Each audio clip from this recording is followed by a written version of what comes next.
ગુજરાત વિધાનસભામાં વિપક્ષના નેતા તુષાર ચૌધરીએ તાપી પાર લિંક પ્રોજેક્ટને લઈને સરકાર પર ગંભીર ટિપ્પણી કરી છે। તેમણે સ્પષ્ટ શબ્દોમાં જણાવ્યું કે ટીવી પર જાહેરાત કરવાથી નહીં ચાલે, સરકારને ઓન રેકોર્ડ લખાણ આપવું પડશે। ગુજરાત વિધાનસભામાં વિપક્ષના નેતા તુષાર ચૌધરીએ તાપી પાર લિંક પ્રોજેક્ટને લઈને સરકાર પર ગંભીર ટિપ્પણી કરી છે। તેમણે સ્પષ્ટ શબ્દોમાં કહ્યું કે ટીવી પર જાહેરાત કરવાથી નહીં ચાલે, સરકારને ઓન રેકોર્ડ લખાણ આપવું પડશે। તેમણે ઉમેર્યું કે જ્યારે સરકાર આ પ્રોજેક્ટ સ્થગિત થયો છે તેવું લખાણ આપશે ત્યારે જ અમે માનીશું કે ખરેખર સરકારે તાપી પાર લિંક પ્રોજેક્ટ સ્થગિત કર્યો છે। તુષાર ચૌધરીએ આમ સરકારની જાહેરાતો પર શંકા વ્યક્ત કરતા પ્રમાણભૂત દસ્તાવેજી સ્પષ્ટતા કરવાની માંગ ઉઠાવી છે। તાપી નર્મદા નદી જોડાણ પ્રોજેક્ટનો વિરોધ છેલ્લા કેટલાક સમયથી ઉગ્ર બન્યો છે, ખાસ કરીને આદિવાસી વિસ્તારોમાં જ્યાં ખેડૂતો અને સ્થાનિકોને નદીના પાણી ઉપરના હક બાબતે ચિંતા છે। શું કહેશો?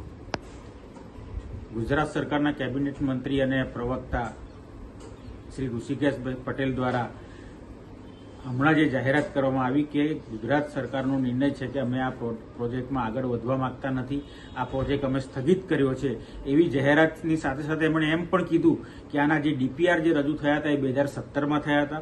2017માં દિલ્હીમાં એમની જ સરકાર હતી અને 2022માં પણ જ્યારે એમણે સુરત ખાતેથી સરકાર દ્વારા જાહેરાત કરવામાં આવી હતી કે અમે આ પ્રોજેક્ટ સ્થગિત કર્યો છે, પણ 2022થી 2025ના સમયગાળા દરમિયાન કોઈ પણ લેખિત સરકારી પરિપત્ર કે સરકારી ઠરાવ કે સરકારના કોઈ પણ જાતનું લેખિત બાંહેધરી સરકાર દ્વારા હજી સુધી રજૂ કરવામાં આવી નથી। અને આજે પણ માત્ર પ્રેસ મીડિયાના માધ્યમથી જ્યારે મંત્રીશ્રી એવી જાહેરાત કરતા હોય કે અમે આ પ્રોજેક્ટ સ્થગિત કર્યો છે, એના પર આદિવાસીઓને હવે વિશ્વાસ રહ્યો નથી।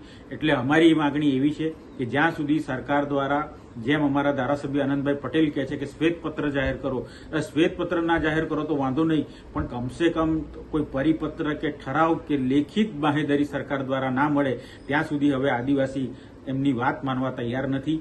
કારણ કે એ પોતાને જીવ બચાવવા માટે, પોતાની જમીન બચાવવા માટે, પોતાનું અસ્તિત્વ બચાવવા માટે જીવ સટોસટની લડાઈ લડી રહ્યો હોય ત્યારે આવા ઠાલા વચનોમાં એ હવે કોઈ પણ સંજોગોમાં સ્વીકારવા તૈયાર નથી।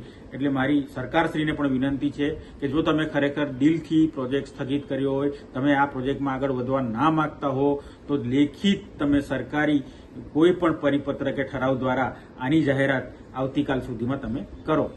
Reporter Arvind Rathod, Janadesh news, Surat.